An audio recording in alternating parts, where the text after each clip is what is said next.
Assalamualaikum warahmatullahi wabarakatuh, teman-teman. Kali ini saya akan berbagi mengenai bagaimana cara menyemai jeruk, bibit jeruk nipis atau jeruk pecel orang Jawa bilang. Nah, kita sekarang lagi di kebun. Ini banyak sekali pohon jeruk dan ada beberapa yang jatuh.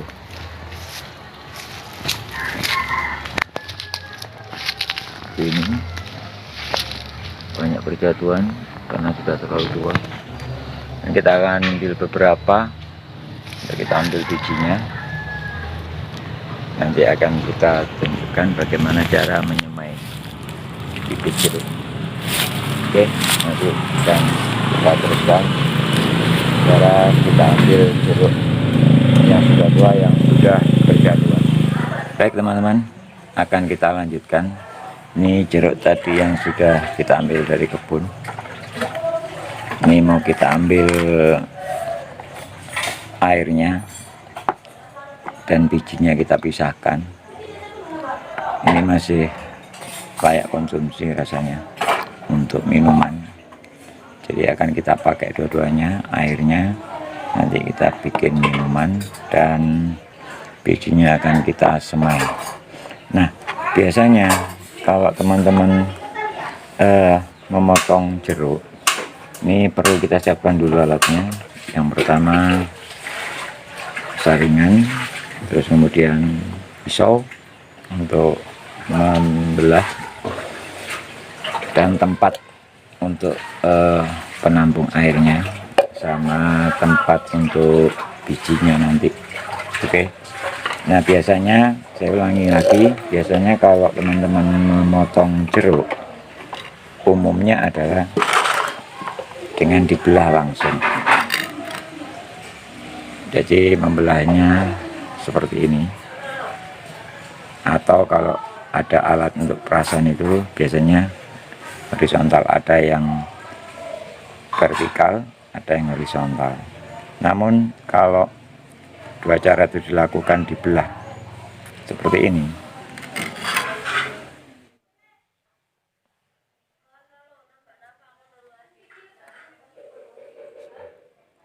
maka yang terjadi adalah ada bagian biji jeruk yang terpotong. Nah, seperti ini pasti nanti tidak bisa dibuat bibit karena terpotong. Begitu juga kalau misalkan kita memotongnya melingkar seperti ini.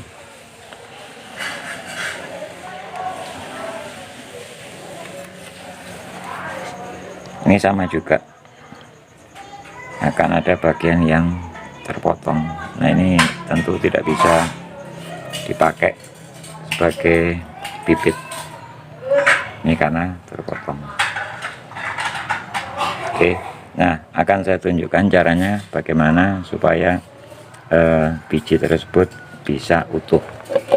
Bagaimana cara motongnya, kita tidak perlu telenan atau alas, tapi dengan cara ini bagian tangkai buah, ini bawahnya. Nah, kita potong melingkar horizontal begini, tapi tidak sampai putus, hanya kulitnya dan kira-kira masuk setengah sentian lah dalam, dipotong melingkar terus seperti ini. Nah, setelah putus itu kita putar. Nah, maka yang terjadi bijinya utuh seperti ini. Nah, selanjutnya baru kita peras. Memerasnya pun langsung melingkar juga. Ini diputar begini, sehingga lebih banyak air yang terperas dan bijinya bisa keluar semua. Nih.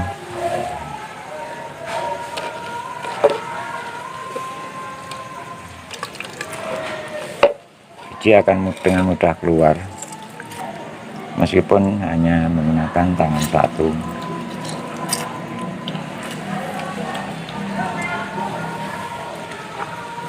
kita teruskan.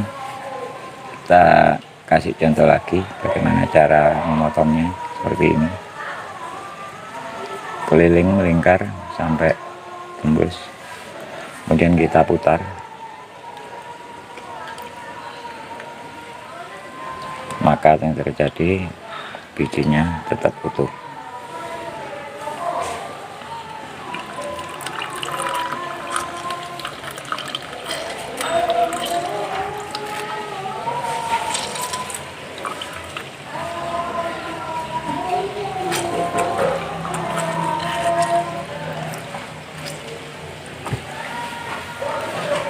Juga ini ada di dalam, dengan memutar dia akan keluar.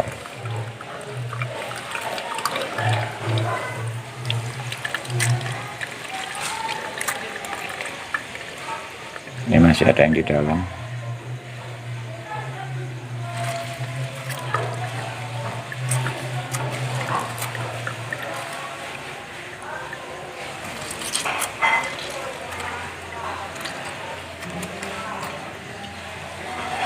Oke. Nah, ini hanya sebagai contoh. Setelah terpisah antara air dan biji, bijinya kita taruh di tempat yang lain, kemudian kita cuci sampai bulir-bulir jeruk yang masih menempel pada biji itu terpisah. Baik, kita lanjutkan. Ini setelah bisa kita cuci menggunakan air biasa saja. Tujuannya mencuci supaya bulir-bulir jeruk yang masih menempel pada biji bisa terpisah.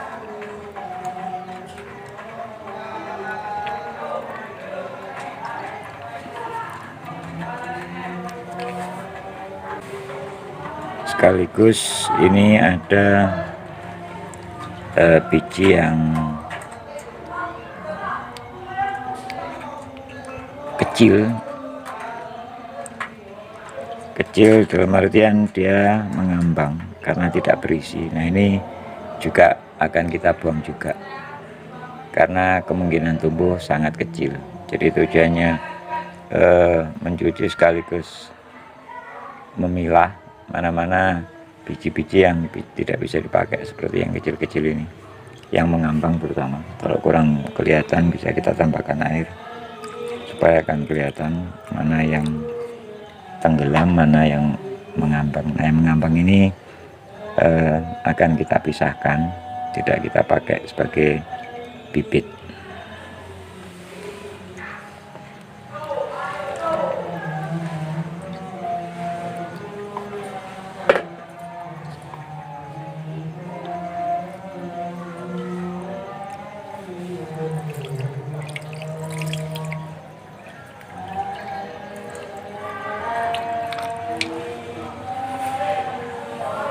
Oke, nah setelah kita pisahkan,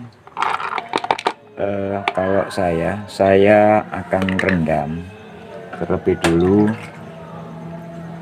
dengan air, kemudian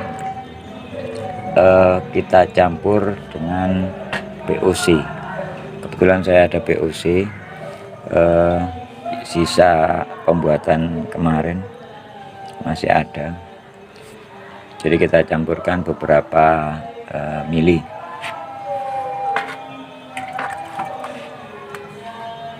Ini POC yang sudah kemarin saya buat.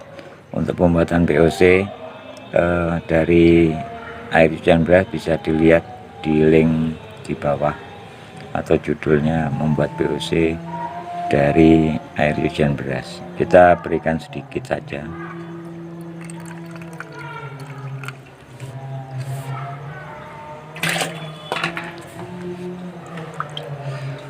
Kemudian kita diamkan kira-kira 1-2 jam supaya nanti ada proses peresapan kandungan air dengan POC tadi ke dalam biji. Sebetulnya yang lebih bagus lagi ada cara lain. Saya jemur dulu bijinya, setelah kering baru direndam. Nah itu pun juga sekitar 1-2 jam. Kenapa lebih bagus yang kering? Karena kalau setelah dijemur kering, penyerapan terhadap rendaman air sama VOC tadi betul-betul lebih meresap dibandingkan tidak dijemur kemudian ditanam. Jadi perbedaannya ada pada daya serap biji terhadap larutan VOC yang dilakukan pada saat perendaman. Ya ini cuma sebagai contoh, nanti teman-teman bisa membuatnya di rumah dengan dijemur dulu bisa. Ini hanya sekedar tahapan-tahapan yang saya lakukan pada saat menyemai biji jeruk. Jadi ada 2, bisa langsung direndam tanpa dijemur, atau yang lebih bagus lagi dijemur dulu kering baru direndam. Nah selanjutnya kita tunggu sekitar 1-2 jam ke depan, nanti tahapan berikutnya akan kita lanjutkan. Berikutnya adalah akan kita semai ke dalam media. Media yang bisa digunakan adalah tanah. Ini tanah biasa, atau kalau saya kebetulan saya campur sudah fermentasi antara tanah, sekam sama kotoran hewan atau kohe. Jadi sudah terfermentasi. Atau kalau ada di rumah kokopit, ini juga bisa dipakai kokopit. Kenapa dipakai kokopit? Karena kokopit dia teksturnya itu lebih halus, untuk pertumbuhan akar dia itu lebih mudah.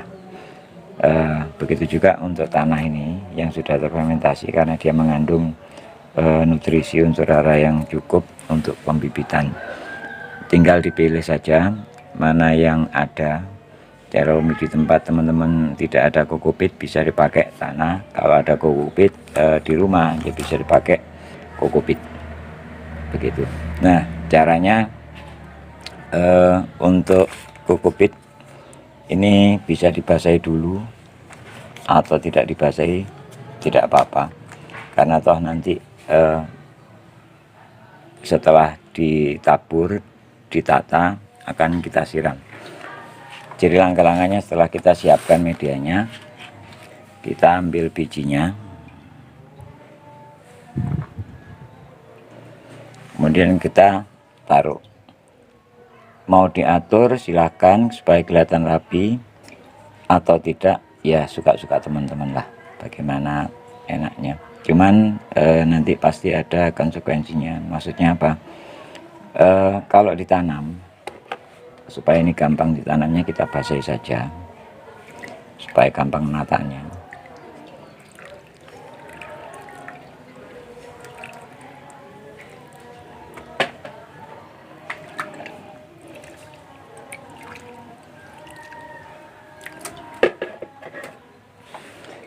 Pada saat menata, kalau ditata seperti ini per biji,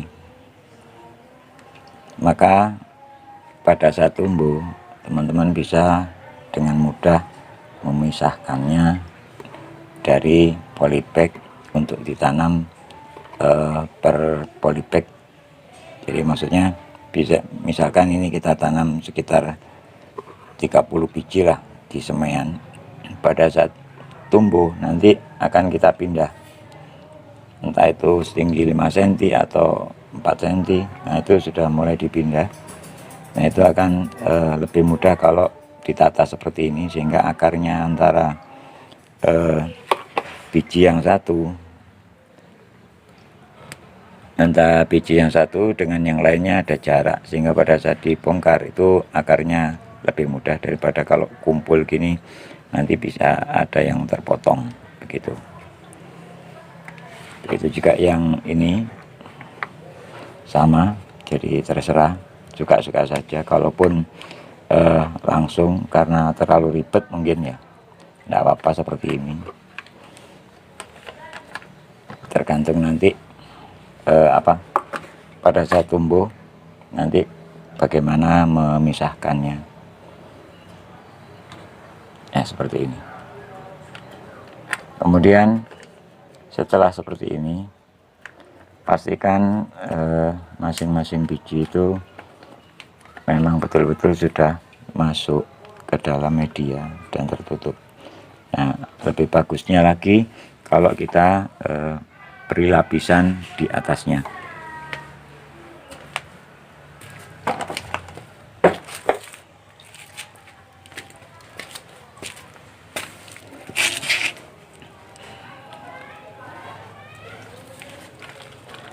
Tipis saja, karena nanti kalau terlalu tebal akan sulit untuk keluar tunasnya. Yang kokopit bisa pakai kokopit juga.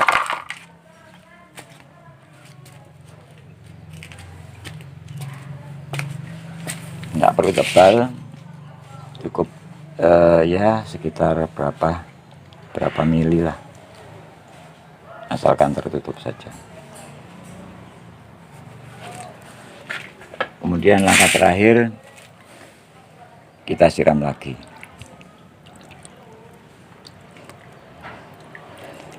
Untuk tempat sebetulnya tidak harus polybag, teman-teman bebas pakai media atau tempat medianya itu dari apa saja. Yang penting adalah media atau tempatnya itu berlubang di bawahnya, sehingga pada saat kita siram tidak terjadi pengumpulan atau air yang tidak mengalir. Karena kalau air tidak mengalir, media bisa jadi berubah menjadi busuk atau rusak lah istilahnya, sehingga akan mempengaruhi dari biji tersebut untuk tumbuh. Ya, kira-kira seperti ini.